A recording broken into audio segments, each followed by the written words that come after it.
like Saudi Arabia. Learn economics and ran it up. We don't got nothing to show for. Infatuated with folklore. We still on some nigga shit. Money, I'm getting it. Heaven, I live in it. I look in the mirror, see something missing, I feel like it's you. I know that it's you. So black and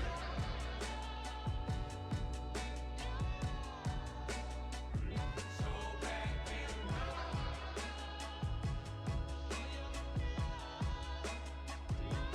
black and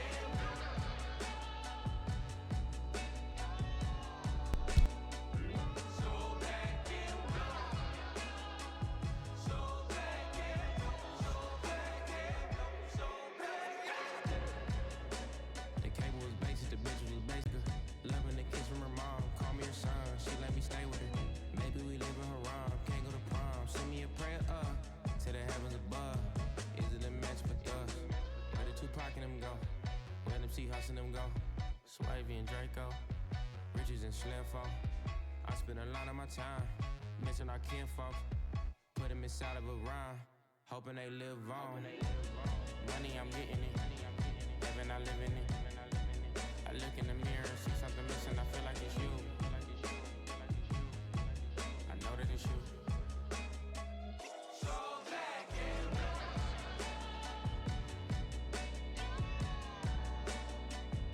so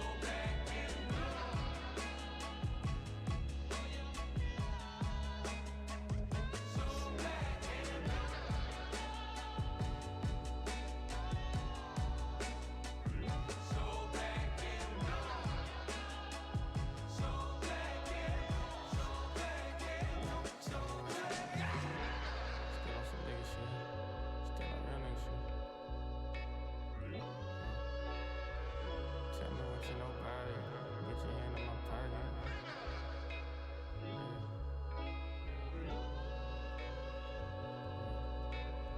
Infatuated with folklore. I'd rather be an N-I-E-G-A. What'd he say?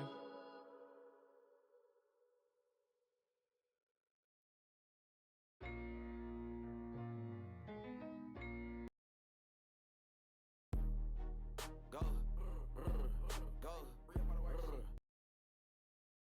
1, 2, Kaya's coming for you. Cooking with Kaya, cooking with Kaya. 1, 2, Kaya's coming for you. Cooking with Kaya, cooking with Kaya.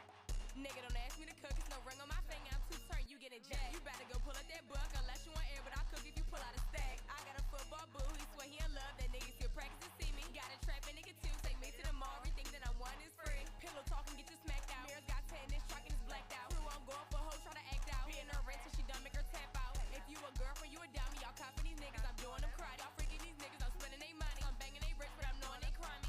They say I'm different and I'm prominent. Run game on your hoe, thinking she stopping it. Got him obsessed, got him feeling my confidence. Arrogant girl, I can't help that I'm confident. Feel like the ghetto, so broke, got me bougie. Chocolate skin with my pretty gold jewelry. Having my way, 'cause my life is a movie. Having my way, don't play me like a goofy. Bree 3, jamming with Bree, yeah, jamming with Bree, yeah. Nigga, don't ask me to cook, it's no ring on my finger, I'm too turned, you get a jack. You better go pull out that book, unless you want air, but I'll cook if you pull out a stack. I got a football boo, he swear he in love, that nigga still practice to see me. Got a trapping nigga too, take me to the mall, everything that I want is free. Fuck cooking with Kyle, we jam with B3. I come with that P, make it drop deal knee. This bitch on my line, she swear that she know me now, she like she try to cook with Joe B. Lil' Whites don't be triggering, Lil' Whites don't be cooking. You better get your bitch, she look good, she took. You want me pull up, you gotta pay me for books. Stop fucking with me, she can't fuck with no real. You know if you dumb, we gon' shout out to B3, Drake to your face, gon' meet. If I get Brody to look you back round, we gon' meet. Bitch say she love me, responding like I don't believe. Brody say take off all of these niggas beneath. I tell her bad and I took off, I ain't say shit about. If your watch getting took off bad, I say shit about. You know I fuck this little bitch and he ain't say shit about. B3, jamming with Bree, yeah, jamming with Bree, yeah. Nigga, don't ask me to cook, no ring on my finger, I'm too turned, you get a jack. You better go pull out that buck, unless you want air, but I'll cook if you pull out a stack. I got a football boo, he swear he in love, that niggas get practice to see me. Got a trapping nigga too, take me to the mall, everything that I want is free. All free for me. It's all free for me.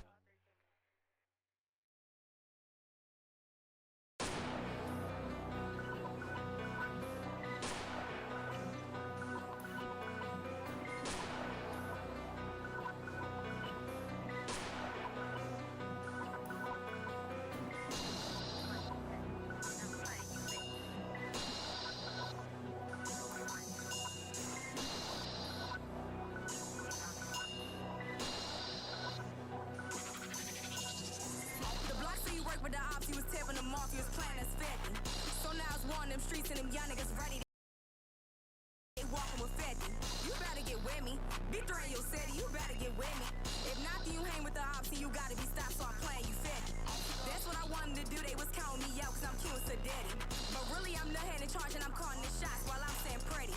Bet you wanna get with me. If you wanna get paid, then you wanna get with me. A girl said she having more than me, she poppin' roll out but them pockets is scanning. I'm really having more motion and having more money and can't no one stop me. The ops get mad when I post, she can't stand to see me so she gotta block me. You insecure can never be you, you know that he like him cocky. I see me save to your favorites, I'm praying these girls that got me making copies. Think you pressing what? Think you pressing who? You must be a fool. Tell her I said what's up, cause you must be new, I ain't going like you. You need to open your eyes and check from reality, go take a hike. She riding that bike, she must wanna fight, tell me who you feeling like. The block so you work with the ops, you was tipping them off, you was planning us 50. So now it's one of them streets and them young niggas ready, they walking with 50. You better get with me, be three in your city, you better get with me. If not, then you hang with the ops and you gotta be stopped, so I'm playing you 50. Y'all need to stop capping and trying to sound sweet, you bad but you said it's on sight. Cause if I see a girl I don't like, then I'm pressing the issue, it ain't nothing nice. Oh girl need to stop it, you flexing when you pass, you not even a target. But I still need a friend, come take your being, you pressing them charges. This face called lethal, I'm dragging, I'm in, you up on my worst day. And I don't got a worst day, I get fly with the ops and I post on her birthday. She thought it was her day, but every day mine, you knew that on your first day. Say she speaking on me, let me tie my hair up, I ain't know it was a work day. I ain't know it was a drag day, put your hands up, get the money, throw your body in a bag day. I ain't know it was a fan day, the girl that I fought in a whoop shit, you wanna shake my hand day. Y'all really broke, bored and bummy, that's the 3 B's and I find that fine. How you speaking on me, but you skinny as hell, with no bread in your pockets, no food in your tummy.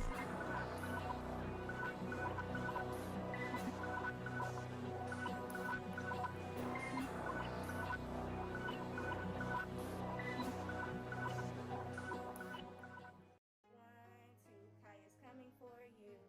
Cooking with Kaya, cooking with Kaya. 1, 2, Kaya's coming for you. Cooking with Kaya, cooking with Kaya.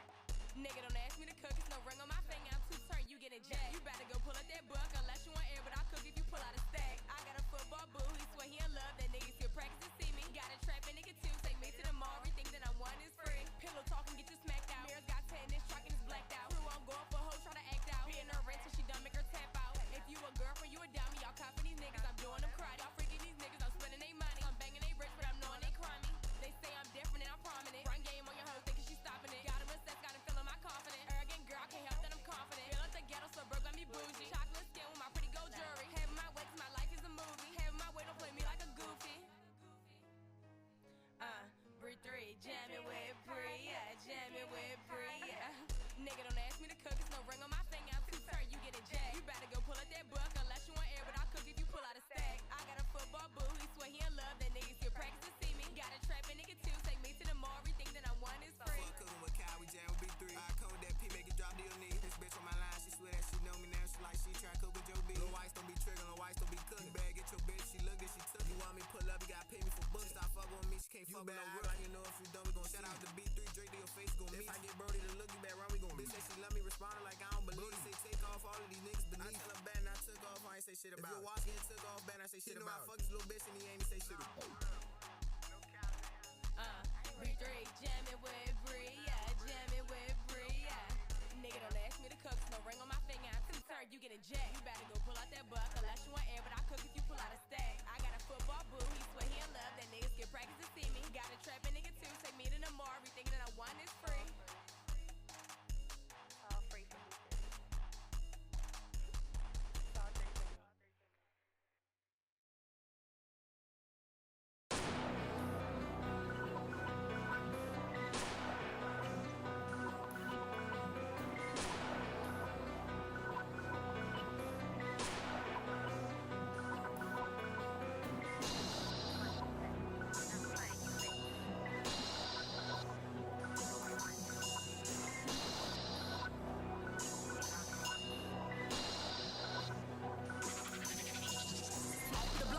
With the ops, he was tipping the mafia, was planning us 50. So now it's one of them streets and them young niggas ready, they walking with 50. You better get with me, be three in your city, you better get with me. If not, then you hang with the ops and you gotta be stopped, so I'm playing you 50. That's what I wanted to do, they was counting me out cause I'm cute and daddy. But really I'm the head in charge and I'm calling the shots while I'm saying pretty. Bet you wanna get with me. me. If you wanna get paid, then you wanna get with me. A girl said she having more than me, she pop and roll out, but them pockets is scanning. I really have more motion and have more money, and can't no one stop me. The ops get mad when I post, she can't stand to see me, so she gotta block me. You insecure can never be you. You know that he like him cocky. I see me say to your favorites, I'm praying these girls that got me making copies. Think you pressing what? Think you pressing who? You must be a fool. Tell her I said what's up, cause you must be new, I ain't going like you. You need to open your eyes and check from reality, go take a hike. She riding that bike, she must wanna fight. Tell me who you feeling like. The blocks that you work with the ops, you was tipping them off, you was playing as 50. So now it's one of them streets and them young niggas ready, they walking with 50. You better get with me, be three in your city, you better get with me. If not, then you hang with the ops and you gotta be stopped, so I'm playing you 50. Y'all need to stop capping and trying to sound sweet. You bad, but you said it's on sight. Cause if I see a girl I don't like, then I'm pressing the issue, it ain't nothing nice. Oh girl, need to stop it. You flex when you pass, you not even a target. But I still need a friend. Come take your being, you pressing them charges. This face called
My bad, y'all. I should have been ready, but like, bro, I'm so close to self-deleting.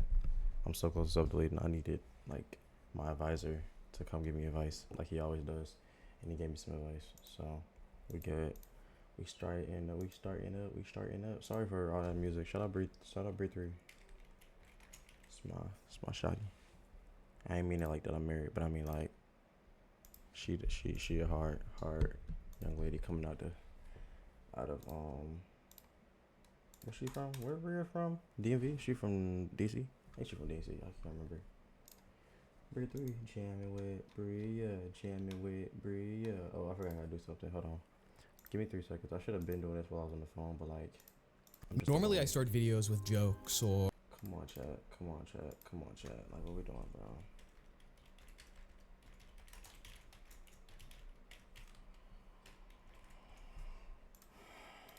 In honor, I want to talk about something in honor. We're going to talk about it in a little bit. Jamming with Bria. Jamming with Bria.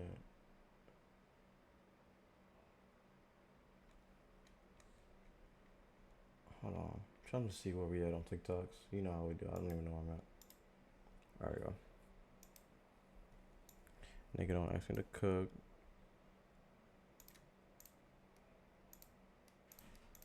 There we go. Breathe 3. Jamming with Bria. Jamming with Bria.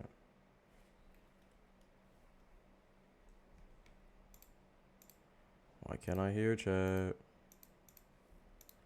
See what I'm saying though? This how that shit be, bruh. Can't. Everything's just going wrong. Everything's going wrong, chat. But that's on me though. I should have been ready. Nigga don't ask me to cook, so I'm bringing my finger on 2 times. You getting jacked. Your TikTok muted. Oh, that's why I can't hear. Even did this. Come with us to get a haircut and get absolutely nothing. Appreciate that, JT. I'll be tripping, bro. Oh God. There we go. Thing we asked for. As y'all can see, my son has a high top fade. His entire back and sides of his hair is completely shaved off. I always hated this cut. I don't know why the barber even did this to begin with. So I decided to do a big. Well, the barber did it. I mean, you're the one that chooses. Say no. Say, bro, I'm son. No. Chop so we can get his hair to be even. I just felt like every time he got his hair cut, it just kept rising and rising and rising, and it's not even giving high top fade. It's just giving mohawk at this point. So yeah, Sky top. it was definitely time for a big chop, and my goal was to have a curly top. I knew it was going to be. What do you mean curly top? Hold on, cause I think she's the problem. What are you talking about, curly top?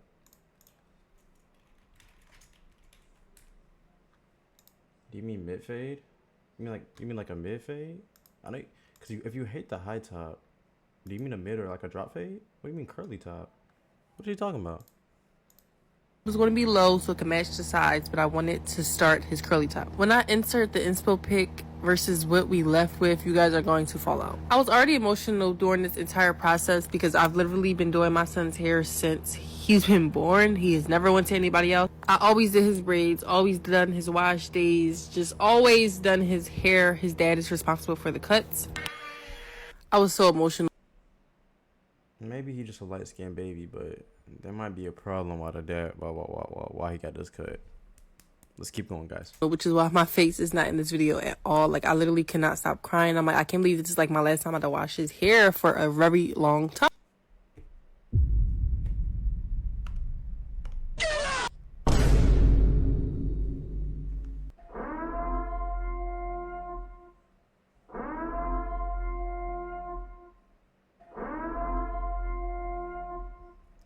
Before we get into anything, and at the end of this, I'm gonna give her genuine advice. But before we get into anything, she gotta get it.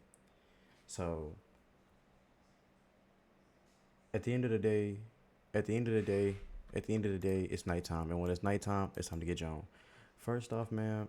Matter of fact, I gotta judge a little bit because you have he's the father. Sounds like he's active in his life. First off, we gotta find out what skin tone the father is, because why is that father allowing his son to have a high top? 1. Second, why is the father not in charge of the haircuts? 2. 3. At the end of the day, what do you expect? You don't go to no random white lady in Wisconsin and tell her you want a 50-inch bust down. You feel what I'm saying? You look at bro. This is the whitest woman I've ever met in my life. She looked like she could be married to any of the New York Knicks players, besides Kat. She looks like the average modern day white housewife, and this is no disrespect. This is off like pure, not because she's a woman, but just because off of pure just caucasity. What are you doing? What are you doing? Let's find out how bad the cut is. I in any way do not want to bash this barber at all because I'm pretty sure her work is really good on adults. I just think kids, it's no. So at this point, his hair was now cut, and I really cannot believe it. Like, I literally was trying my best to hold back the tears. I'm like, oh my God. When we first got there, I told her I wanted the top of his hair to match the sides. I knew that the sides were short, but I basically did not want the sides to touch at all. I wanted them to stay how they were. At first, she was looking at me like wait, what does she want? She wants the side. Didn't understand what I was. Yeah, because what the fuck are you saying? Trying my best to hold back the tears. I'm like, oh my God. What the fuck is she saying? When we first got there, I told her I wanted the top of his hair to match the sides. The top of his hair to match the sides. What does that mean? She wants the top of his hair to match the sides. The top of his hair. So she wants it at an even length, basically. On streaming. Then can I call you back in an hour?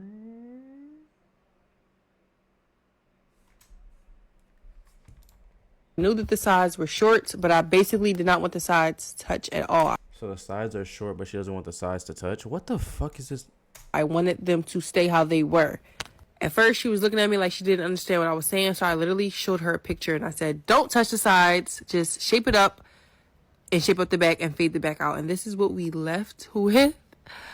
I don't know how it went from a curly top to an army cut or a prisoner cut, but this just was not it. Like, I literally him, but the cut overall is bad. Like, Shotty, what are you talking about? Okay, yeah, this is a bad cut. This is a lot going on. First of all, he must have had a really big taper. He had a really big taper. She didn't like even out the top of his head. A lot's just going on. Uneven. It's dark spots, light spots. I literally just fucking hate it. But my boy's hand. Please back up. Spots, light. I mean, the fade look. Yeah, this is just a one. This is just the even Steven. This is a lot higher version. She was confused. Mom, never let your son go to a different bar. Never let your son do the barber shit no more. No more. I'm sorry. Damn, and like, you don't know what the. I'm not trying Come to with us. judge, bro. I never judge, bro. At the end of the day, I'm not finna judge, bro. I'm a judge, but that's your son. Already. Fuck in my chain, you can see me in the night. Throw the bend it over, let me eat it with some ice. Big dude, baby, she gon' want it all night. Matter of fact, let me get some advice real quick. Find your son a black barber. If you can do your best, go on TikTok or YouTube or Reddit or somewhere where black men congregate. Don't go on Reddit. You're gonna be incels. Instagram, maybe even TikTok. Find out the correct terminology on black children's haircuts. Find a black young, if you can, around as old as, let him be 40. Do not go over 50. Them niggas don't know what they doing. Find you a 40 to 27-year-old black barber with tats all over and maybe some waves or some dreads. Find the right terminology or ask him to really give him the step-by-step, and don't get frustrated if he doesn't understand your terminology, because the way you're explaining how the head type of haircut you want your son to have isn't how men with our type of hair structure talk. So it's like, okay, that's how and your husband, come on, like, I'm not much on him.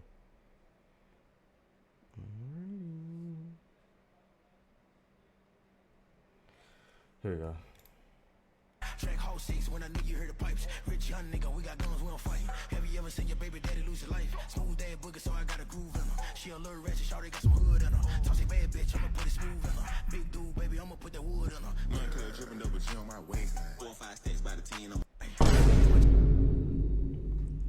This why I don't go to Cascade. This is just a friendly PSA that the airplane mode button on your phone is not a conspiracy. So if you forget to put your phone on airplane mode, no, it's not the end of the world. The plane will not fall out of the sky, and it won't even mess with the systems on board. However, it does have the potential to mess.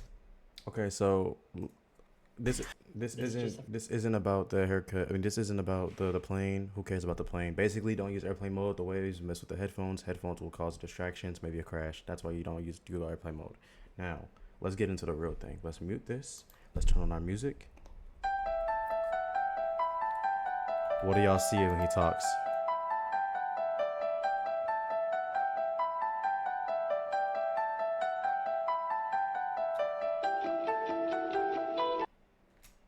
So what I want to know is, how long have you been a vampire? How long have you been a vampire? If I was to fly your plane, would I only be able to coincidentally get you as a pilot during the nighttime when the sun goes down? Hypothetically, if I turned my phone on took off airplane mode, would you come over and try to drain my blood because I'm fucking with your airwaves?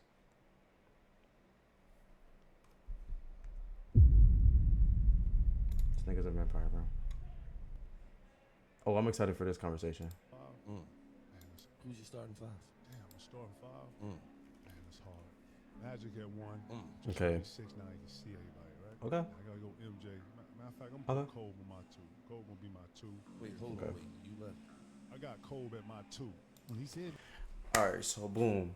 I'm gonna be honest, bro. Here's my top 5. Number 1. My number 1 content group of all time. Just because they have the stats, they have the accolades, they have the longevity, they have the impact on the culture.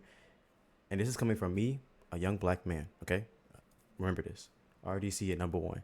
I feel like they've been in the game since 2014, and they've been running shit ever since. Their impact on the ability to help normalize the assimilation of black bodies into spaces that aren't just, sports and athletics and motion and shit. They paved the way for the quote unquote black nerds that wasn't getting no motion in high school.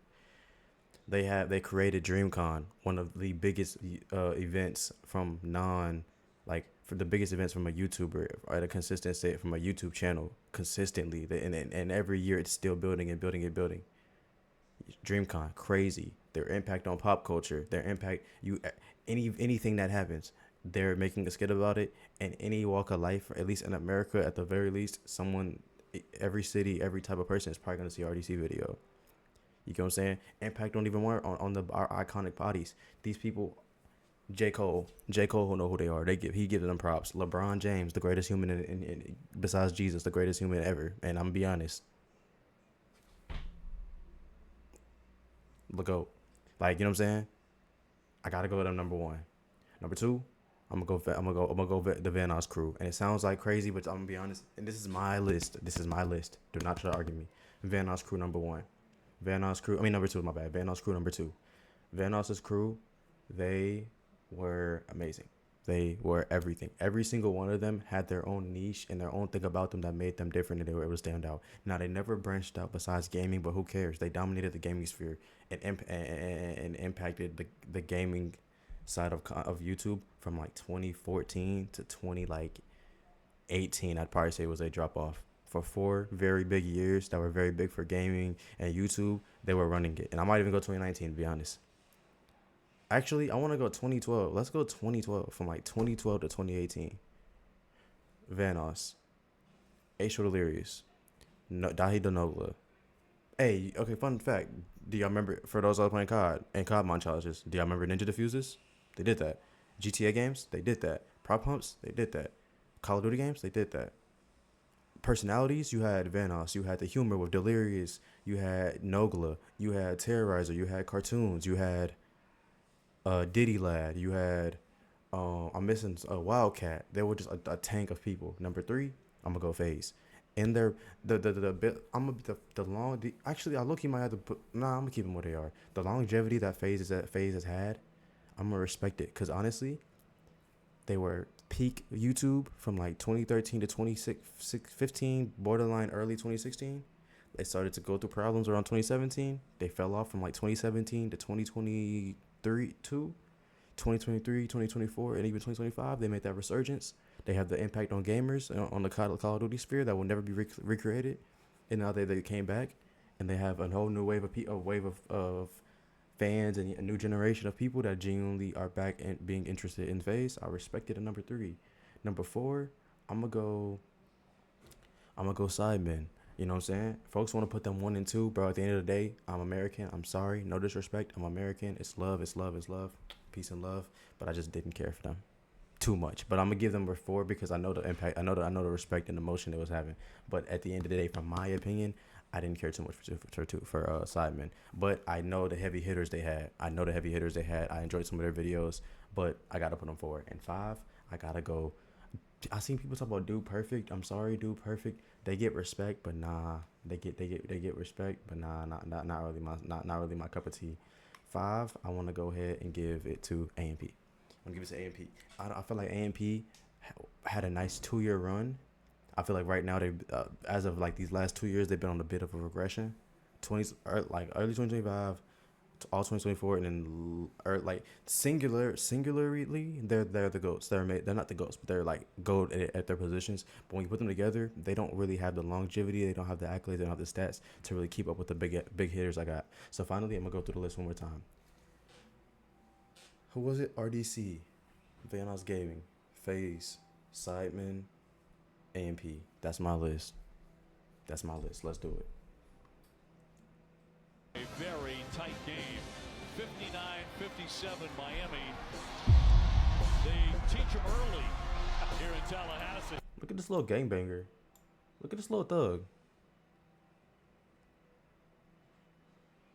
Look at this little thug. This little hoodlum. This little criminal. Look at him just dropping sets. We normalizing gangbanging now? We letting thugs walk around freely? This little criminal gonna grow to be a thug. Look at him dropping sets like it's just, oh yeah. We rapping sets. Nah, we dropping sets. Caption: teach them early. Oh, okay. Look at him. Look at the little thug in the making. Mark is missing. Got a couple more, probably 2 more TikToks. Hotel. It's winter. There's a lot going on in this singular video. I just never knew Selena Gomez was in this movie. I didn't know this was Selena Gomez. They shut down the park during the winter. Who's they? The people who really own this park. Did you? I'm tripping. Oh God, I'm tripping. Oh God, I'm tripping.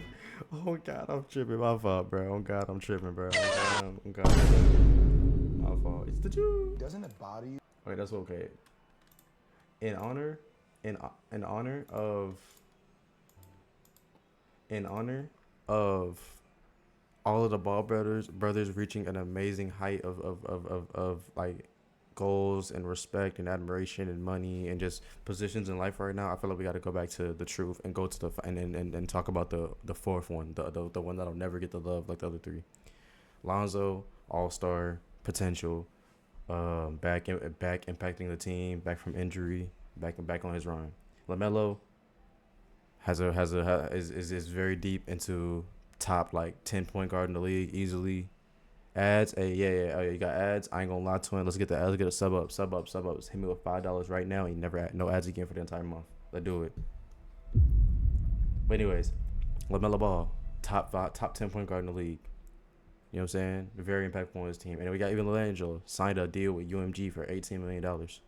They all winning right now. So just for that, we got to talk about the fourth brother, the final one. If you know anything about college basketball, then you probably know about the Ball family. There's LaMelo, who scored 92 points in a high school game this year, and LiAngelo headed to UCLA next year, where his older brother Lonzo took the world by storm this past season. And of course, there's LeVar. But did you know there's a fourth Ball? Ledecky Ball, University of Richmond. Spiders. We're supposed to say our college or no? No. I mean, doesn't it bother you that the world doesn't know that there's a fourth Ball brother? I mean, I don't really care what the world thinks. You ask any of my brothers, they know there's a fourth Ball brother. I ain't got all day, bro. Get him. How's that feel? Big brother, actually, is what they call me. Ask Lonzo. Lonzo!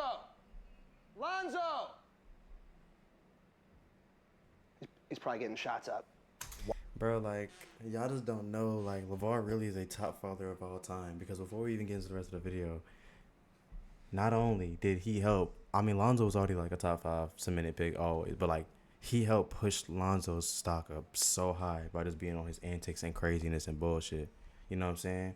He was going for his son, rooting for his son, going hard for his son no matter what. He made it known that, bro, no matter what, my son is gonna get the love. He's gonna get the. I'm gonna root for him every time. Tell him like, yeah, you're the greatest in the world.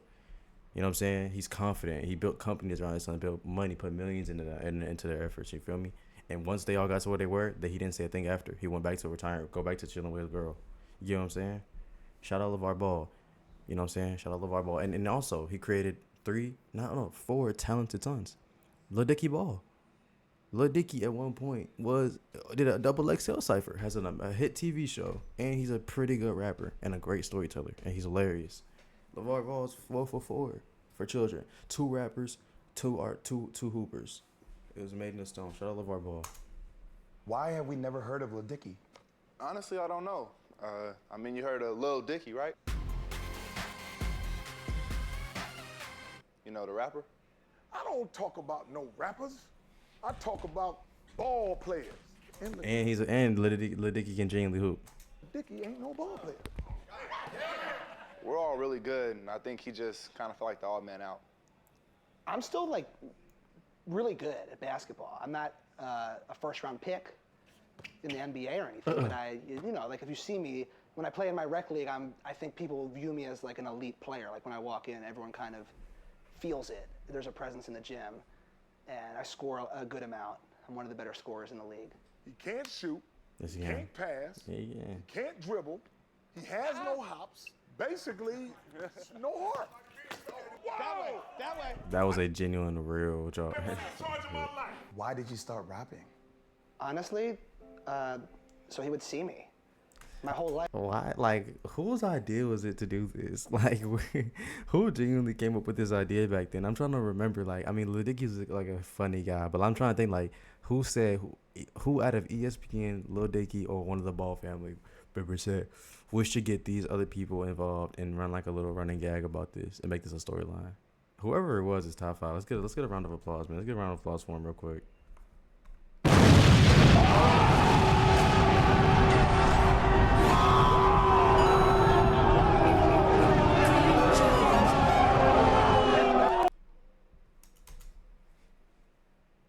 Life, it's kind of always been about Melo, Jello, and Zoe, and you know, he goes to every one of their games. I don't think he's ever come to a concert of mine. In fact, I know he hasn't come to a concert of mine. I said I don't think, but I know he hasn't. He's never been there. But Dickie, what would it mean to you while you're on the stage performing to look out in the crowd and see your dad standing there? Yeah, I mean, if that happened, Aren't his family like well and healthy? How do they feel about this? How do they feel about this? It'd be cool. It'd be good to see that. I mean, I rap on the side, you know, it's just for fun, but in my opinion, you know, I think I'm just as good as Lil Dicky. 909, yeah, that's my town. And when I hoop, I gotta hold it down, cause you hear my... Do y'all remember the Lonzo Ball? Like, do y'all remember like the arc of him being a rapper? And like that one time he dissed the mother of his child, Denise. She was tripping, but like he really dissed her, and it felt away when she was like, "Why did you just diss me?" He was like, I'm just trying to make some music. Why you making it a scene? Why you worry about this? I'm just trying to kick it with Bree. Like, no, he's like, why you worrying about Bree? Like, why did you say that? He was tripping on God. My name when you ask around, and I just want to make my mama proud. It was all right. It was great. It was great. I think he got you. Sorry, little bro. I'll put you on one day. I'm not your little bro. I'm your big brother. You remember who your big brother is. Hi-ya! Does LeVar's attention on the boys and lack of attention on you, does that take a toll? Why is this so emotional?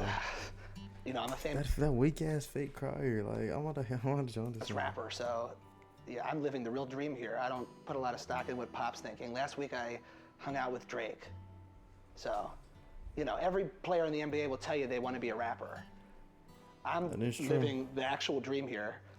And so I'm your favorite player's favorite rapper. Oh yeah, you know, I'm good. It's, you know how easy it is for me to get girls at this point? It's so easy. I've been on my Vinny chase. I'm famous, rich, and got a fro. If I want a Diet Coke, someone brings me Dickie! What I tell you about that, man? Keep that outside. I have to hear them dribbling all the time. Kids are out of control. You need to figure out how to run a household. You got me crazy now, boy. Okay. Wait a minute. All right. Who's better than Jordan? Get out. Okay, it's not you. You're not better than Michael Jordan. You know I... And you know what? The whole world knows it, and they're laughing you know when you what? say you are. They ain't gonna laugh. They're all laughing when you know why they laugh? This is so realistic, like when you're arguing with your like a father that's a distant father, because it's like just two clashing heads of opinions, bro. Like, what are we talking about? Everyone knows you're Can I say it must be fun? Okay, bye. Must be fun being number one. Did I leave my phone charger or no? Phone charger, get out. You left once before, leave again. Can I get my charger? No, bro. We got this specially for you. Now, who's ordering pizza? At the end of the day, we'll always be brothers. You know, we look out for one another. Damn, they were so young. I forget about When I make it to the league, I want to be not known as LeVar's son, but Lil Dicky's brother. Honestly, that boy is special. He's gonna be the world's greatest rapper. I'm just giving him tough love. For this rap game, That's just not Lil Dicky. That's not him. he is built for this. Girls walk by, they blushing. No cosign, no budget. Don't wait lines unbudgeted. Don't say lines. Come on. This nigga, yo, LeVar finna get Joan, bro. This is like, I love this video so much, man. This is shout out LeVar, man. I ain't gonna. I've been seeing a couple of interesting videos. I'm thinking about watching. Well, let's see. I want to watch a little bit of this real quick.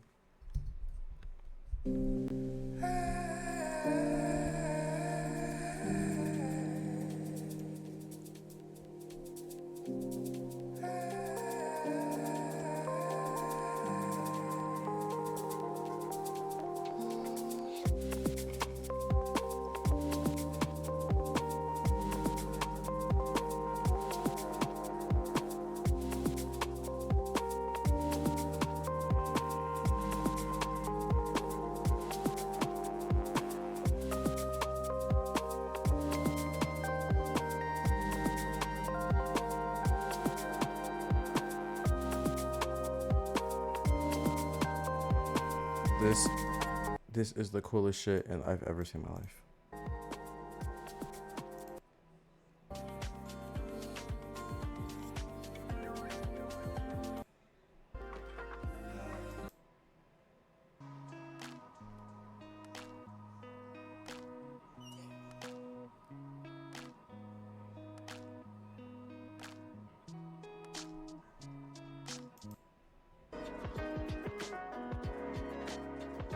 This is so fucking cool.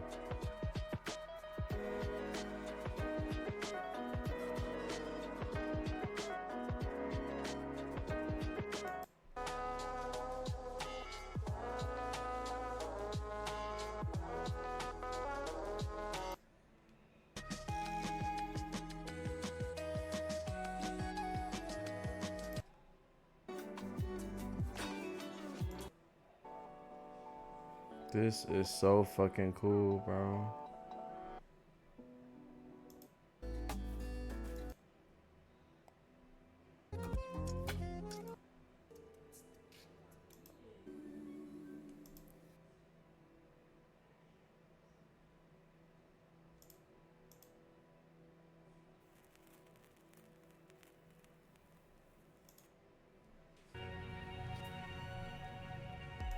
I just wanted to see a little bit of it. I love seeing like creativity, like unfiltered creativity. It's so cool. I'm intrigued on what they got to say about One Piece. Or quips or I'm normally hating. I Let me start chill. Let videos me with chill. jokes I'm hating. or quips or a cold open. But I wanted to start today with a personal story, a real personal story, from myself. So I'm very young, but when I was in high school, I was pretty mentally ill, like pretty badly mentally ill. I felt no real sense of control over my life, over my decisions, over what I was doing. I just kind of felt like I was moving in place and moving towards a direction I didn't like for myself. Not at all. I had passions for things, but I had no real drive to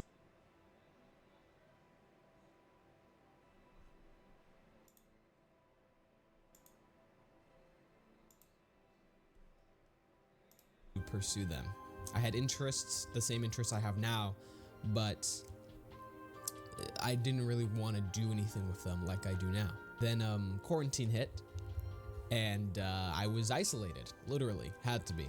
This isolation only really made the mental health stuff way worse. Couldn't talk to people. I could have gone outside, but there wasn't anything to do because I didn't live near anyone that I really knew. And it just wasn't great. It wasn't great for anyone, but it really wasn't good for me. With the only real like escape I had at the time being watching cartoons and watching movies. I had a TV in my room and I had a... I ain't gonna lie, the average 20-year-old, they cannot go show for show or movie for movie with me. They can't. I watch too much shit. No, I'm just playing. But I've been watching so much shit, but I need to watch more. I have an addiction. I gotta keep watching shit, bro. Netflix, and I think a newly acquired... Finished Lord of the Rings trilogy, 10 out of 10. I'm considering doing a YouTube review on it. We're gonna, cause right now I think I want to keep my reviews to TV shows only, but I'm considering, and if I do, I'm gonna let y'all know. But Lord of the Rings trilogy, 10 out of 10. Perfect movie, perfect films, perfect trilogy, amazing in every single aspect. There's not a single thing wrong with Lord of the Rings. I love it. Acquired Disney Plus, and you know, I could watch cartoons. I would watch a lot of BoJack, a lot of Midnight Gospel, a lot of End of Ava. I ain't gonna lie. I ain't gonna lie. Hold on. You get a sub, and you get a like. Just cause. Midnight Gospel reference during a One Piece video diary. You know, ball. Yo, what, bro? What do we have to do to get Midnight Gospel back to be re-aired, bro? When I tell you, it is like the most beautiful, like. It's such a beautiful, such an expressive, such an emotional, such an informative short series. It's so good, and it's like there's no way it only gets like what was it, like 9 episodes. There's no way, bro. A show like that amazing and that well thought out, that well constructed, and that well made should only get that little bit of time. I get it. When it came out at a terrible time during COVID. Folks didn't know about it. It took years later for it to pick up traction, but by then it was already over, bro. But I don't care. Do something. We gotta do something. Let's get that ball rolling on that ASAP. And then that was really my only escape when I wasn't gospel, a lot of end of Ava, schooler. I wasn't even on social media. Wait, y'all can hear? Why can't I hear? Fuck, I didn't mean to do that. Why can't y'all hear but I can't? Really wasn't good for me. With the only real like escape I had at the time being watching cartoons and watching movies. I had a TV in my room and I had a Netflix and I think a newly acquired Disney Plus. And you know, I could watch cartoons. I would watch a lot of BoJack, a lot of Midnight Gospel, a lot of End of Ava. And then that was really my only escape when I wasn't, you know, doing like school or whatever. I wasn't even on social media. I fully left social media for 6 months, which is how long quarantine lasted. Give or like how long full quarantine lasted in Belgium, where I grew up. So during quarantine, I decided, since I had so much more time and so much... Twin look like the evil version of Gunther. Like Gunther, the guy that does dreads. He looks like an evil version of Gunther. Free time, that I should start some new things. I should start some new pieces of fiction. I should watch some new things. And I should get into reading. If I had a nickel for the amount of people that look like this guy, like really light skin with like a skinny fur, light skin dude with like very loose hair texture locks. Not saying anything is wrong. I'd like I wouldn't have a lot of money, but I'd like 2 nickels, because I know like 2 other guys like this. There's Gunther, and then there's this one dude on TikTok who was like, hey, he got like kicked out of his house. He has an apartment. Now he streams. He practices streaming. He talks about tech, I think. I don't remember, but yeah, it's like 2 dudes that look exactly like him with dreads too. It's kind of weird, and like wears cardigans. Some more manga, since I would only read manga occasionally, give or take. And I decided I was going to make the journey to jump into Ichiro Oda's One Piece. By the end of 2020, I had fully caught up to One Piece, and I felt a new sense of self. I felt new passion. I felt a new fire in my heart, not just for One Piece, but for my entire life. And for the first time, really ever, I felt free. And today, I'm going to talk to you guys about how One Piece taught me true freedom. Before we get into it, I just want to go ahead and give my opinion of why One Piece I feel like is the greatest anime of all time, and is probably like top 10 fictional series ever.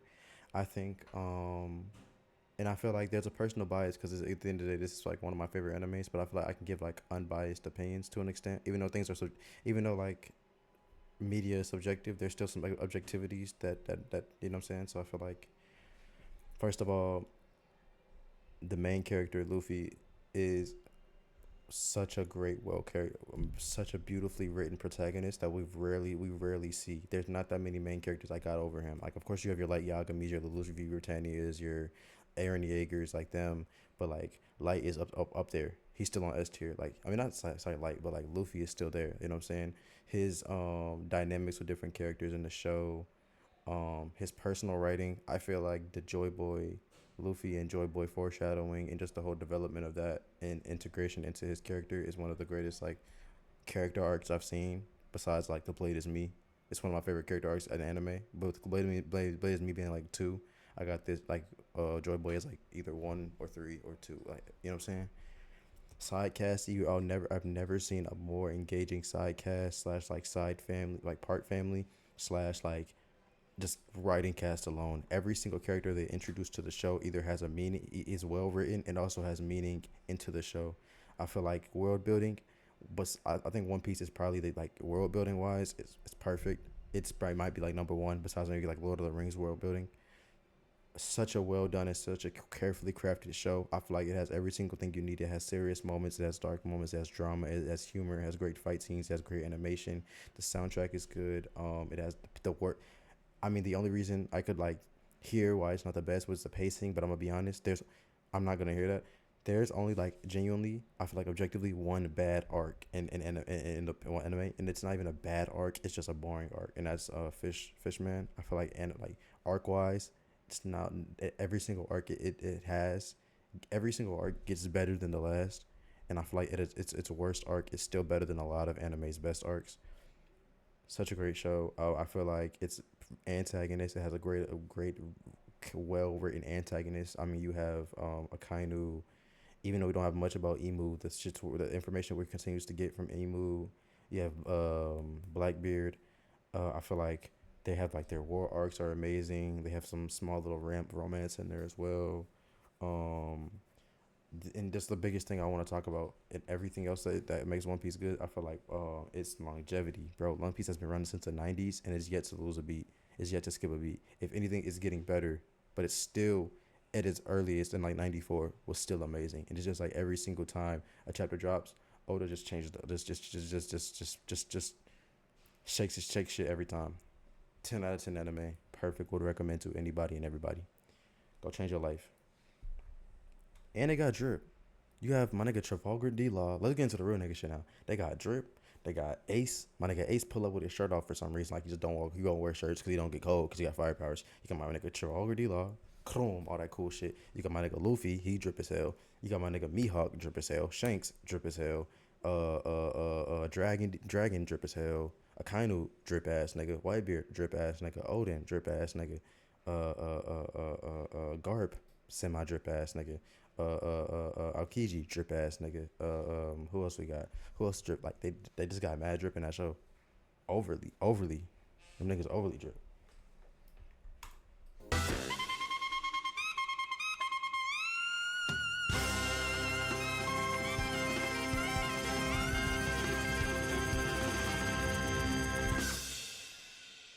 Hey storytellers, Chilixion here, back from Dawn Island, and welcome to a brand new video. And before we get into the real topic, check this out. This is awesome. Like, is it sponsorship? I don't do sponsorships. Nice room switch up. What do you mean room switch up? Is it it's the same room? It's the same room. What do you mean? I mean, I have a candle and I have a chair, but like everything else is the same. this is not a bit, this is genuine. Like, check this shit out. Pause. That's a One Piece card Oh, again? it's so cool, right? My friends got it for me for my birthday. Also, my birthday is past. I'm 21 now. 21? Oh shit. Shout out my phone. We the same age. But yes, today's video is on One Piece, Where's the One Piece card again? shonen manga masterpiece, Eiichiro Oda's magnum opus, one of the longest running stories ever told, and a story I really love. However, I'm fully aware that a lot of people, especially if you haven't read One Piece, and especially if you have friends who have told my room? No, it's just like backwards. My TV's still right there. My bed behind me. My poster's right there. My other poster right there. It's but just like a wall. Just like the regular shit. I got candles though. I got a cool candle. told you to read One Piece. Sorry, that, you know, One Piece is a bit intimidating. It's really long, and it's a shonen battle manga. I mean, how good can it really be? And I'm gonna be honest, I was just like you guys, okay? Before I started One Piece, I was really confused. I was like, Nice chat on screen too. What, like the chat thing? Yeah, bro. It took me a little while to figure it out, but yeah, you know, I feel like I got a nice thing going right now.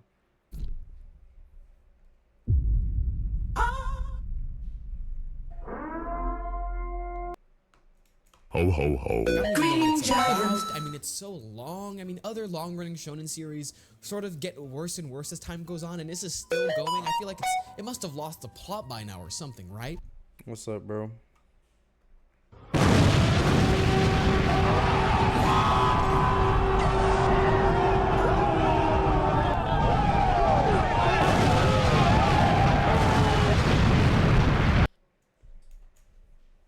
But don't worry, okay?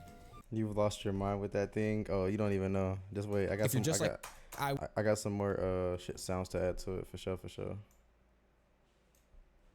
Was all those years ago. I'm here to explain to you what One Piece is. One Piece is a shonen manga created by Eiichiro Oda. This guy. Not this guy. This guy. It is a pirate adventure story about Monkey D. Luffy, a pirate boy who wants to go on an adventure to look for the ultimate treasure, the One Piece. What is the One Piece? We don't know. After all these years, you still don't know what the One Piece is? I feel like the author has no idea. Well, you're allowed to feel however you feel, but Play the zone on stream. All right, bet. Once I finish my shit, we can just play Warzone on stream. according to Oda, he's known what the One Piece has been since the first chapter, and has actually known what the ending was since the first chapter, and has just been expanding the middle of the story as it goes on because his writing style is very long-winded. But it makes sense. One Piece isn't just long because it has long fights where it spends a lot of time on reaction shots. That's what the anime's for. One Piece is long because it is Luffy and the Straw Hat Pirates exploring the entire world.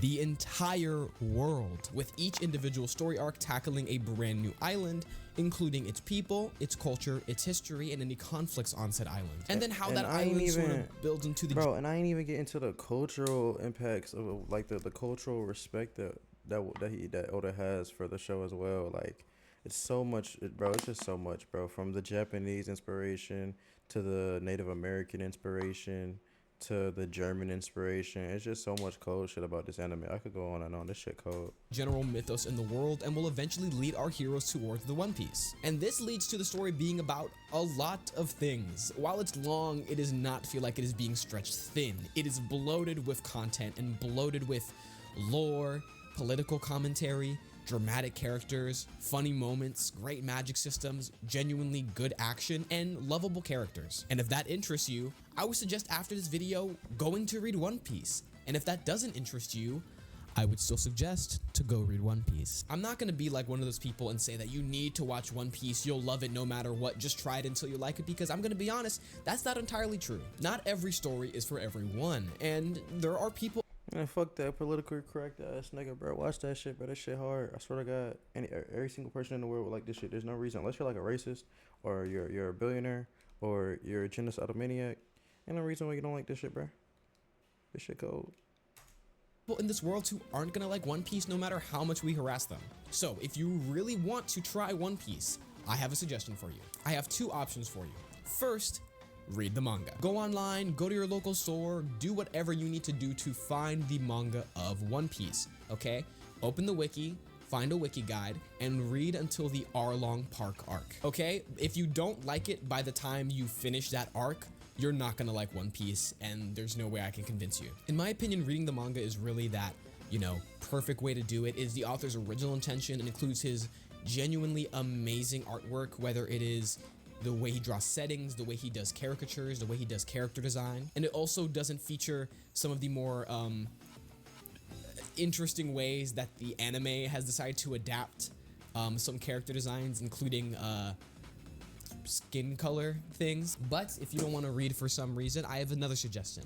Not watching the anime, but instead checking out Netflix's live action One Piece. Now, I know if you're an anime fan, you're already a bit concerned because live action anime, those are awful all the time. And yes, a lot of them do suck. But Netflix's live action One Piece is actually really, really good. Like, not just for a live action anime, but for a general TV show. It captures a lot of the original spirit of One Piece, and while it is not a 100%, page by page adaptation of this book, it's not supposed to be, okay? It's supposed to be just a different way to consume it. And if you want more, you can always go and read the manga. But the actors are excellent, the writing is excellent, the directing is really, really good and imaginative. It's not boring at all. And the first season, which is a measly, I think 8 or 10 episodes, covers until the Arlong Park arc. And again, if you don't like it at that point, you don't like One Piece, sorry. But One Piece is legitimately a bug. Once you start reading it, you want everyone in your life to also consume it because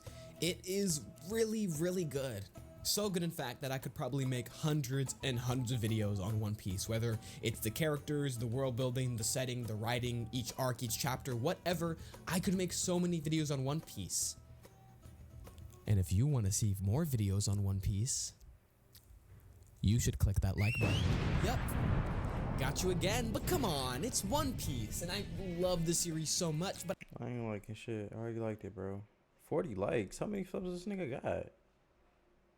Oh, he tripping for 40 likes. He did all of this for 40 likes. Damn, this nigga, nah, he a W for sure. I just want to know if you guys like the series. So let's get this video to 40 likes. If the video gets to 40 likes, it lets me know that you guys want more content about One Piece. And trust me, that content will be coming if you let me know.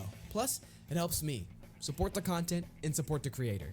It truly means a lot that storytellers like you love my content and, you know, let me know when you guys enjoy what I'm making. But anyway, let's get back to the video. Okay, chill. You told us that One Piece taught you true freedom, but so far all we know is that One Piece is a good story. Is that all it takes to just teach you how to be free in your life, you stupid little bitch? No, dear viewer, that's not what it takes. It actually takes the work of one amazing character.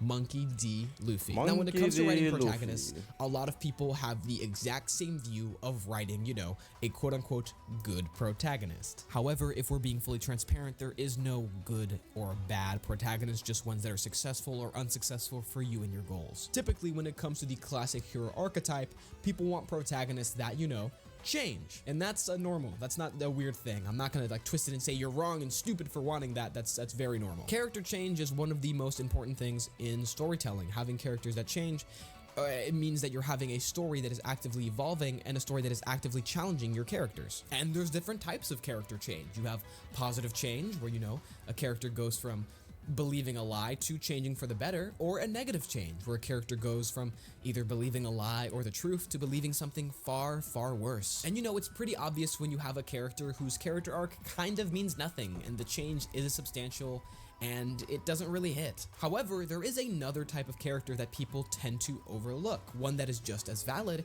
and can actually work much better than characters who change in some stories. And those are flat characters. Characters who do not change. Whoa, chill. Characters who don't change. Isn't that bad storytelling? Isn't storytelling all about change? You said it yourself. While you would be correct, the thing with flat characters is that instead of them changing because of the world, it is the world that changes because of them. Typically, flat characters are characters who are already correct in their worldview. The perspective they have is already the theme of the story, is already what the story is trying to communicate. And it is just the world around them that disagrees. So we follow these characters all around, as you know, they change the world. A great example of a flat character is Superman. Just like the guy I talked about last video. Superman is a character who, in most of his stories, he doesn't have a character arc. However, it is the world that changes around him. Another good example of a flat character is another manga classic, Son Goku. Goku doesn't have a massive character change from the beginning of the story to the end of the story, but it is the world that changes around him. Piccolo, like I said, Vegeta, flat characters already have the philosophy of the story itself. However, it is the world that is changing around them and the world that is pushing back. And we as the audience get to see how stable is this philosophy in the face of conflict. And not every character can be a flat character, but also not every character can be a character who dramatically changes. It depends on the story you're trying to tell. And this all goes into our favorite boy, Monkey D. Luffy. Monkey D. Luffy is a flat character. He does not go through a dramatic character change. What he believes remains true throughout the entire story. Now, he does go through, minor character changes. He matures, he learns things. However, it's not like, his entire worldview is spun on its head. Marineford was a massive event for Luffy. A lot changed in the world, and Luffy did go through dramatic moments. However, his character from right before Marineford to right after Marineford are essentially the same. Yeah, became a better leader. Some very important lessons. A term I used to describe Monkey D. Luffy is a force of nature. And that's not a term I invented, obviously, not even for Luffy. Actually, I got it from Murphy Napier, who makes excellent One Piece videos. If you want to see someone who started reading One Piece and became a massive One Piece fan, check out her videos about it. They're amazing. And tell her Chilixion sent you. But Luffy is a force of nature. He is something that is essentially never changing, and that is the fun of it, because you know how Luffy is going to react to most situations all the time. However, what you don't know is how the other characters and how the world are going to react. A big part of that is because One Piece has amazing world building and amazing side characters. If those two things weren't interesting, then it would not be interesting to see Luffy interact with it. But what is Luffy's main philosophy? Freedom. Well, if you're a One Piece fan, you know this, but his main philosophy is freedom. And One Piece is a story about oppression, small and large. Whether it is the oppression that a Marine captain puts on his soldiers and the small town he's occupying, or the massive oppression that the world government is holding upon entire races, entire groups of people, the entire planet. And trust me, despite how it looks, One Piece does not oversimplify the concept of oppression at all. It tackles its complexities and it tackles its nuances. Like, obviously, we all agree oppression is bad. right? But how it functions, how it affects people, and how it intersects. How is it like One Piece, a cartoon anime, gets racism that involves like fish and humans better than like the average Disney movie or like the average just blockbuster hit? How is that possible? Between different cultures, different groups of people, different types of people, different ways of interacting, society as a whole, all of that is extremely complicated. And One Piece essentially tackles all of it in very detailed complexity, hence why this shit is fucking 1,000 chapters long and it's still going. And the thing that makes One Piece interesting and that makes stories interesting is that even though this is a story about oppression, and oppression is a huge systematic thing, and One Piece is obviously talking about the role of the government and politics and, you know, systematic stuff. I actually want to stop here. If you're gonna go and comment, One Piece isn't political, you're reading too much into this, delete your comment. One Piece isn't political when they have an arc about privatized healthcare, wealth hoarding, food hoarding, racism, sexism, slavery. What else we got? Culture erasure, history and erasure. What else we got, y'all? What else we got? Systemic removal of books, of knowledge, of education, inequality, capitalism, police brutality, industrialization. And I swear to God, I can any of the topics I just named. I can keep going though, but any topic I just named, I can genuinely give you like a 5-minute explanation as to where, like the exact point of where each of these situations are shown. Delete your comment, or I'm gonna respond with my real thoughts, because it's One Piece, guys. If you're a real One Piece fan, you know that One Piece is political, and if you've been paying attention to this video and have been hearing what I've been saying, you know that One Piece is political. Some anime fans are just weird. Like, you're telling me a story where the world government... No, don't say they're weird. Say they're bitches. They're racist. They're racist. They're Nazis. They're racist. Is evil, isn't political. A story with, like, book burning and, like, slavery, bro? What? Anyway, like I was saying, oppression is a very systemic thing. It is something that is, you know, mechanical within society and affects large groups of people. However, the idea of oppression, of people being stopped to do certain things, people feeling unfree, that goes, you know, deep within people, within their psychology, within their family systems, within how they think about themselves. And all of that is tackled in One Piece. And that's why I think it handles that theme very, very well. That's also why I think Monkey D. Luffy is not only an amazing protagonist in my opinion, but is the perfect protagonist for One Piece. Monkey D. Luffy as a force of nature, as a force of freedom, as someone who wants to be endlessly free, he also wants the entire world to be free. Like, it's not just he wants to selfishly be free himself, he wants everyone to be free.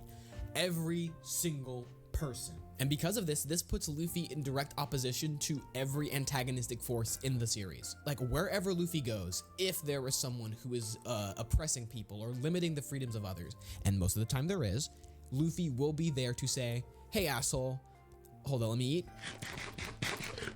Hey asshole, fuck you. And it's because Luffy has this unwavering belief in freedom that makes him such a good protagonist for One Piece. If he was a dramatic character who had to go from believing a lie to learning the truth and changing for the better, would that be just as interesting? You may have your own opinions, but in my opinion, no, it wouldn't be as interesting, because Luffy starts the series being this, you know, force of freedom, being someone who believes that everyone should be free. So from the jump, you already understand his MO. The more that I think about it, if Luffy was someone who, you know, maybe believed that the forces of the world were a bit nicer and had to learn about oppression and had to learn about this and develop this philosophy, Luffy would just be Kobe. And Kobe is not a character a lot of people like. I love him, but I think every single person who has started One Piece that I know of has hated Kobe from chapter 1. And would people hate Kobe. Luffy if he had that same character arc? Maybe not. Kobe and Luffy's personalities are very, very different. But I think it's important to say that we had both of those characters in the beginning. And Luffy's philosophy, Luffy's view of wanting everyone to be free means freedom no matter what. It means having fun, eating what you want to eat, hanging out, having a good time. That's why he's a pirate, because pirates, at least in the world of One Piece, I'm aware that pirates in real life are pretty bad. Pirates in One Piece are the true holders of freedom. They're on a boat with their friends, doing whatever the they want on the free seas, the government. And going back to my personal experience, I think that really resonated with me. I believe that stories are something that should be used to inspire others.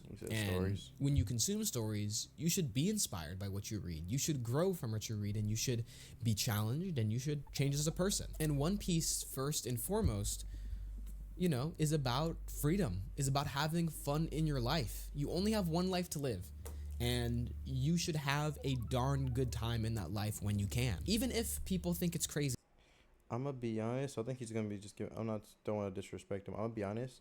This could have been way longer, but I get it. He's an early content creator, so I know you don't want to put too much time into it. But it's kind of crazy how much he held back in this about like information, because he could have easily like somewhere in here, especially with Olivia as a perfect protagonist, give an example of all the times that he's inspired people. Like you can do like the simple one from like the Kobe mentioned, how he saved him from Alvida, or how you can do like you can do, what's that one princess name? What's the one princess from the water place? Or how you can do Wano from Kaido's oppression, or Dressrosa from Dofi's oppression, or like Odin, the girl Odin, or you know her name Odin, or like Momonosuke, or Skypiea in Anel, or Drum Island. Like it's just so many examples he could have used. It's a lot, bro. Even if people think you're annoying, even if the entire world is literally against you. Have fun. Do what you want to do because it is your life. But in the same way, help others. Let them have fun. And yes, in some situations, just like Luffy, it's going to be easier, you know, to do it. It's going to be like, hey, fuck you, I'm going to have a good time. But sometimes there are going to be people to stop you, and you're going to be stopped in your tracks, and you're going to be beaten down, and it is going to suck really, really bad. It's not going to be easy. Life is tough. You are going to go through the ringer. Even if it looks easy sometimes, it is not going to be. Yeah, fuck with this guy, man. He cold. He's overly cold. Overly. And nigga overly cold. Overly. Kinda. How much time I got? Yeah, I'll probably do one more video. I kind of want to see the paradox of being a good person. I think I know the argument though. I'm assuming somewhere in there he's gonna say the argument he has about the good person thing is that the quote unquote doing the right thing, right? Or I might rephrase it, but like doing the right thing or being a quote unquote good person there's no like truly good person, because everything has like some sort of selfish desire. You help the lady across the street because it makes you feel good, or it makes you feel like a hero, or because she says thank you, or on Christmas, you might give out gifts and not expect anything back, but 9 times out of 10, you still expect the thank you of the gift. You expect the hug of the gift, the gift of the gift. Even like the satisfaction you get is selfish, because you appreciate the satisfaction. And if you were to take away the eternal feeling you get from them, you probably wouldn't do what you're doing. I'm assuming that's what he wants to say. I don't know. I think I'm intrigued though. This video is sponsored by the book summary app, Blinkist. Discover, learn from, and refresh yourself on the world's best books. Use the link in the description and you'll receive a 7-day free trial and 40% off Blinkist Premium membership. George Orwell is perhaps one of the most widely read and referenced literary figures of all time, certainly of the 20th century. Cited and mentioned by nearly every contemporary ideology and political worldview. I know I've always heard that word. What does contemporary mean? Living. Oh. His voice echoes down the halls of history. His insights about the power of language and technology, as well as peace, freedom is slavery, as his warnings about the manipulation of truth and the threat of totalitarianism, being relevant to rooms on both sides of the hall, left and right, transcend the walls of any one moment, movement, or ideology. Orwell was born in 1903 in Bengal, India, which, at the time, was part of the British Empire. He was born with the name Eric Arthur Blair, and would only become George Orwell many years later when using the name as a pseudonym to protect his family and their reputation as well as his own. As a child, Orwell's socioeconomic conditions were unusual. His mother, being the daughter of a wealthy man, had the attitude and tastes of someone well off. But by the time Orwell was born, his family had little money, and his father was working as a civil servant. Orwell would later refer to his upbringing as lower upper middle class, a sort of lower upper middle class amalgamation of impoverishment and snobbery. After his family returned from India to England, where they were originally from, with the help of some family connections, Orwell was sent to an English preparatory school.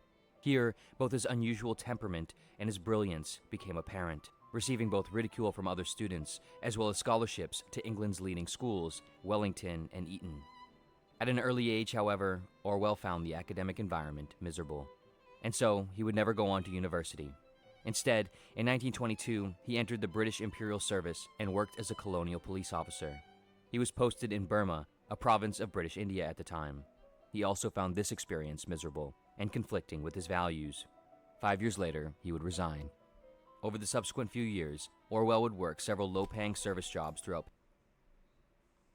This must have been a style back then, I hope. Paris and London, including a part-time assistant job in a second-hand bookshop. Around this time, he would also begin writing and publishing books of his own, including Burmese Days, A Clergyman's Daughter, and Keep the Aspidistra Flying. Surely influenced by his unique upbringing and his diverse experiences across Burma, France, and London, Orwell would develop a fondness for what he referred to as ordinary people and ordinary life. Individuals who worked normal jobs, were not obsessed with material goods, had minimal education, and didn't strive for nor achieve any sort of prominence, power, or so-called greatness. Damn. What were these niggas? Socialists? These niggas communists? That's ignorant, but like, damn. I wish you could live this type of lifestyle now. In contrast, he developed a disdain for intellectuals. Ironically, of course, Orwell would soon become one, perhaps one of the most prominent intellectuals of the 20th century.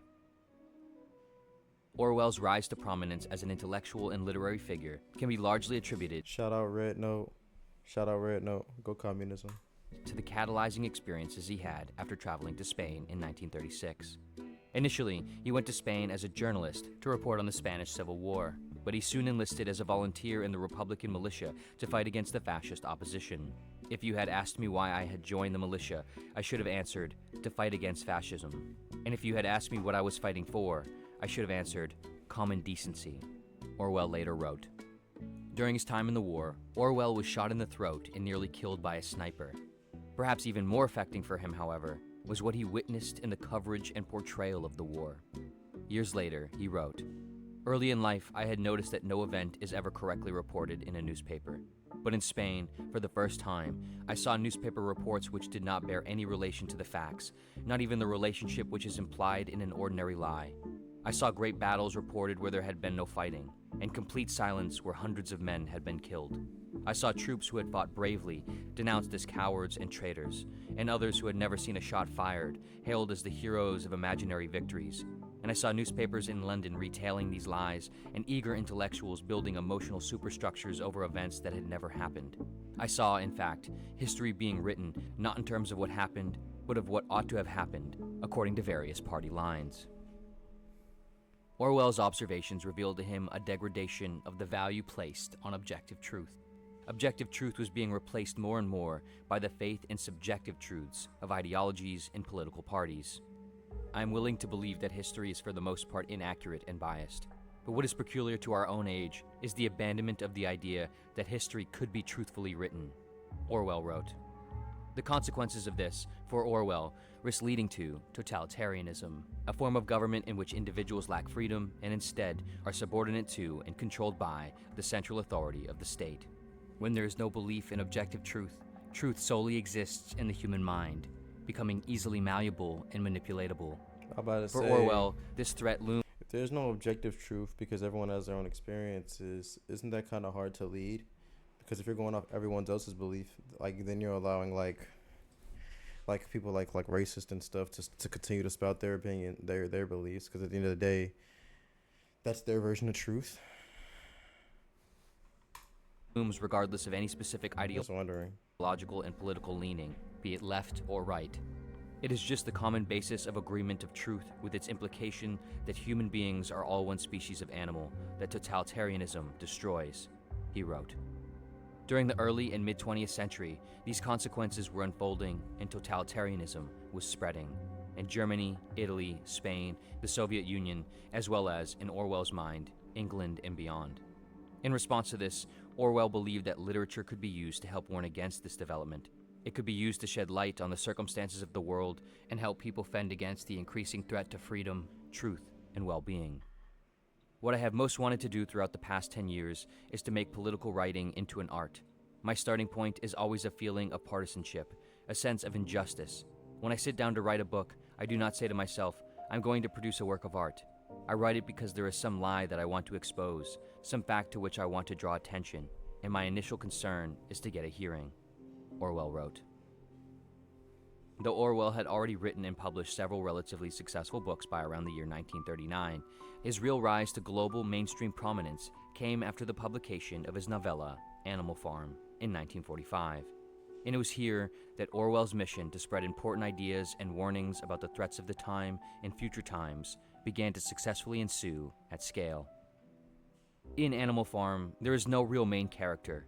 Rather, the protagonist of the book is a population of anthropomorphized animals living on a farm known as Manor Farm. Each species of animal represents a different archetype or group of humans in society.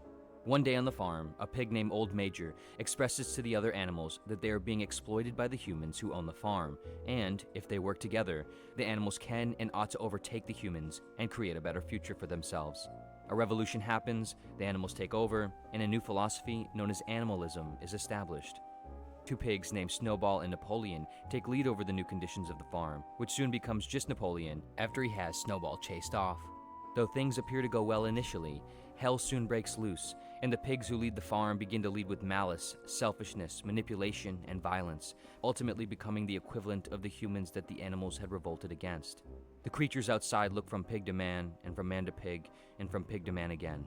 But already, it was impossible to say which was which. Reads the final line of the book.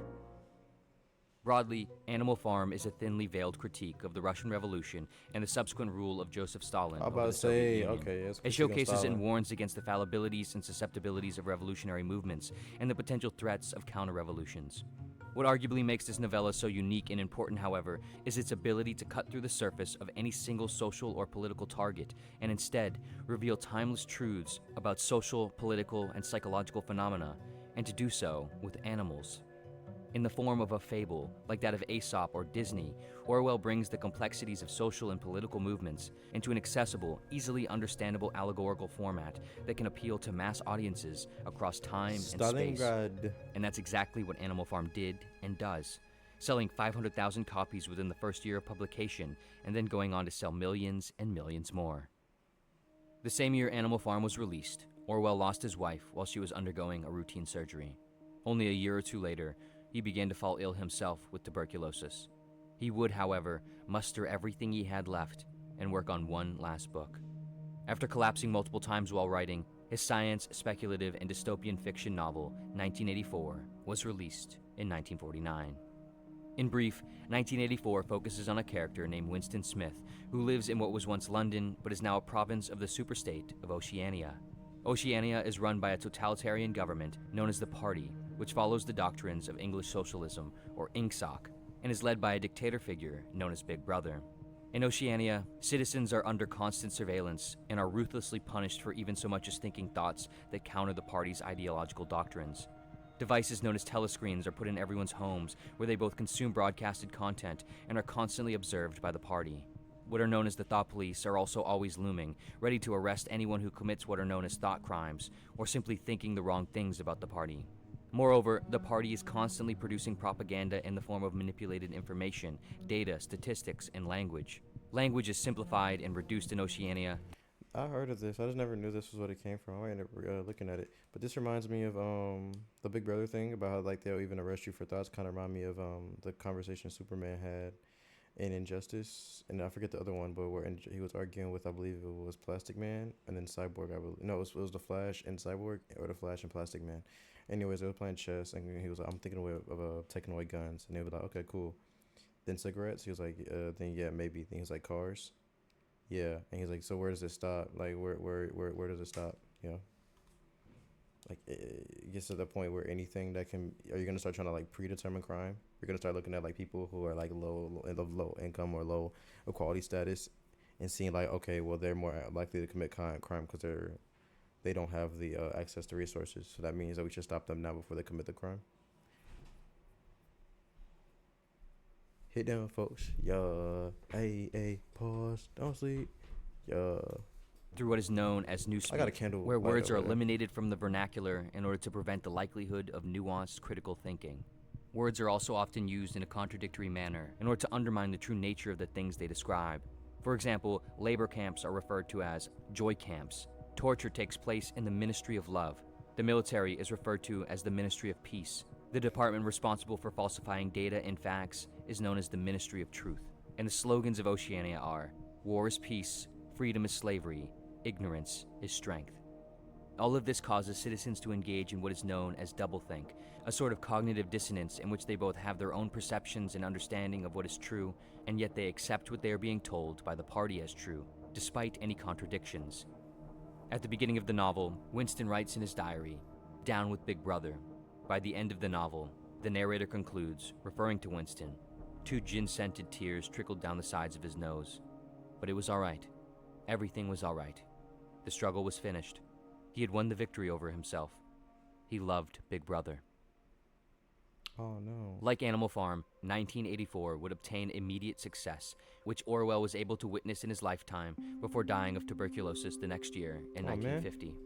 Ultimately, it is unclear how cynical Orwell truly was, but the cynical endings to his two... I'm intrigued. He's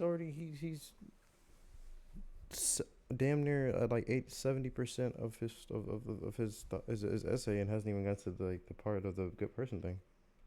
Masterworks are, arguably, not a declaration of total hopelessness, but a warning for the potential hopelessness that the future could exhibit, the future we are living in now.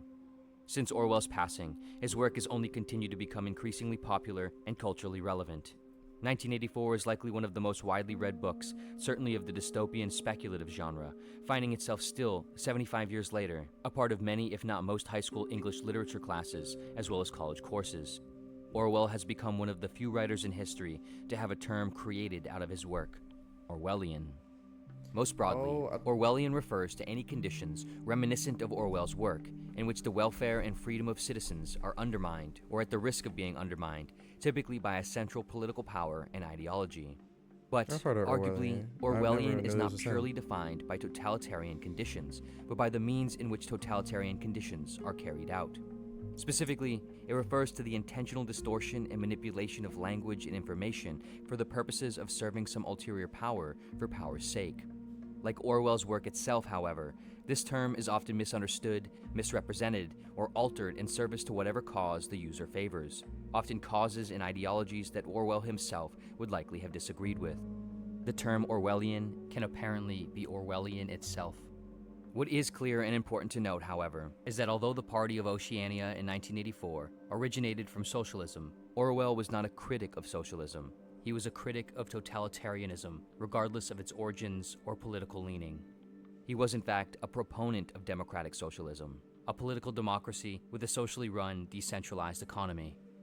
Every line of serious work that I have written since 1936 has been written directly or indirectly against totalitarianism and for democratic socialism, as I understand it, Orwell wrote. Furthermore, he was anti-capitalist and believed capitalism incentivizes conditions of suffering and leads to small concentrations of power and wealth. This certainly makes those who reference Orwell... Damn, this nigga knew ball. This nigga was talking about this shit back in, like, what was it? That was 84, but he knew about this shit since, like, shit, 1950, 1940. This nigga knew ball. Well, in favor of capitalism and against socialism, especially and ironically Orwellian. Damn. Ultimately, regardless of whether you agree with Orwell or like his writing, there is no denying his influence, and there is no denying the value and relevance of exploring the topics and ideas that he did. His insights into how human psychology plays out in the arena of politics and how the use and control of language influences and controls the thoughts and opinions of a population is likely a timeless and immensely relevant insight to all societies, past, present, and future. His unique ability to use language to convey this insight and warn against the power and influence of language is something only a brilliant writer could even try to do. and his ability to bring incredibly complex and typically dry concepts down into the realm of mass appeal and interest, perhaps has helped ensure that the developments of aspects of the world remain on a track that leads to, at the very least, a less dystopian destination. In truth, we are always susceptible to our own malice and ignorance when we aren't paying attention, individually and collectively. Tyranny is not a part of history, it is a part of humanity. Humanity is always on the brink of slipping into it, of chasing the rabbit of hope into dystopian wonderlands. Orwell realized this, that tyranny was always possible and can occur even in a society in which the intentions are noble, or in a society in which the conditions appear prosperous and democratic. Perhaps our only hope, somewhat countering Orwell's view, is realizing that, in fact, there is no ultimate objective truth, at least that we have access to, and that subjective truth is likely all there is and all there will ever be for us. We must accept this as a consequence of our condition of ignorance and limitation, our fragmented perceptions and dissenting values. But perhaps, when we take this realization to the extreme, we realize that all individuals, all groups, all organizations, and all nations are fallible and wrong. There is no one idea or truth to follow or believe in. Perhaps in doing this, we burn up all the fuel of totalitarianism, and, at the bottom of the tank, we find the collective realization of simple decency, the kind in which Orwell advocated for, the kind in which we arrive at mutually beneficial intersubjective truths based on humility and compassion toward the differences and malleabilities of humanity across time and space, rather than an ultimate rightness. I'm mad as shit because this nigga never even talked about being a good person. And finality. Well, technically, I mean, like I guess maybe he means from like the perspective, like the thought of like in socialism, like you're trying to do so good, you're trying to like help everyone, and like it'll lead to like totalitarianism. So like the more good you do, or how noble it is, it could still end bad. Maybe. I don't know. I don't understand. Right now. Of course, I'm reading this is some comments, far, far easier said than done. But I'm listening to this. But in the words of Orwell, when referring to the conditions of 1984, the moral to be drawn from this dangerous nightmare situation is a simple one. Don't let it happen. It depends on you.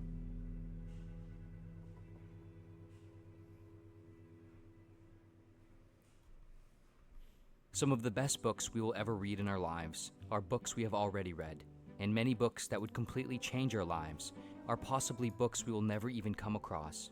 Both returning to classic instrumental books from our lives and discovering new books that help further shape our lives are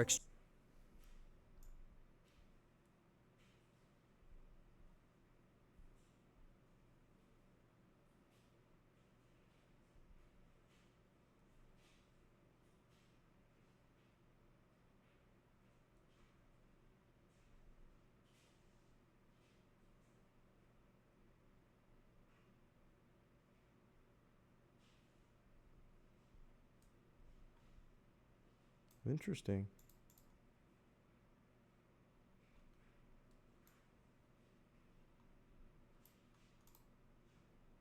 Oh, rest in peace to your sister, man.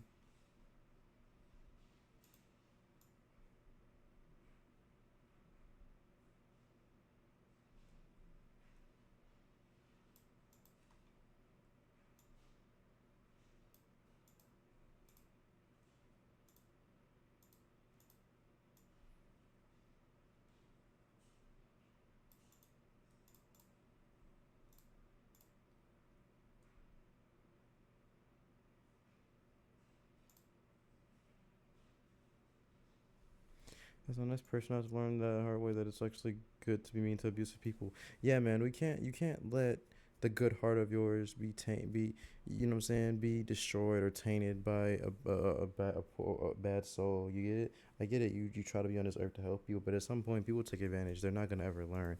And not saying you have to mark them or nothing, but you have to stand up for yourself and let that ignorance, the ignorance and mean spirit not be tolerated. You know what I'm saying? But now though, like y'all, you know what I'm saying, I'm gonna get up out of here. Y'all see the retweets. Y'all see what I do.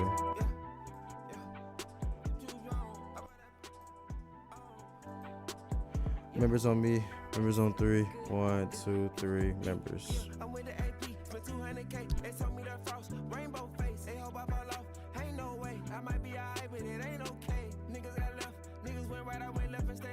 Nothing the same.